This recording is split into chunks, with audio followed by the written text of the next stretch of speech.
আজকে চায়ের সাথে থাকছে পাউরুটি আর ডিম দিয়ে ডিম টোস্ট বানিয়ে নেব। তার জন্য এখানে কিছুটা পাউরুটির পিস নিলাম, সাথে দুটো ডিম নিলাম, পেঁয়াজের কুচি, টমেটোর কুচি, কাঁচা লঙ্কার কুচি, স্বাদ অনুযায়ী লবণ দেবো, অল্প গোলমরিচের গুঁড়ো দেবো, জিরের গুঁড়ো অ্যাড করব, এখানে অল্প হারা লবণ অ্যাড করব,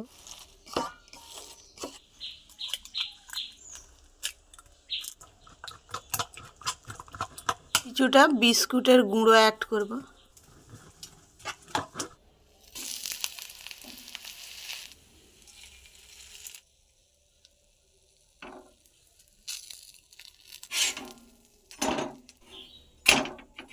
ওপর থেকে ঘি লাগিয়ে নেব, ওপর থেকে অল্প বাটার লাগিয়ে নেব।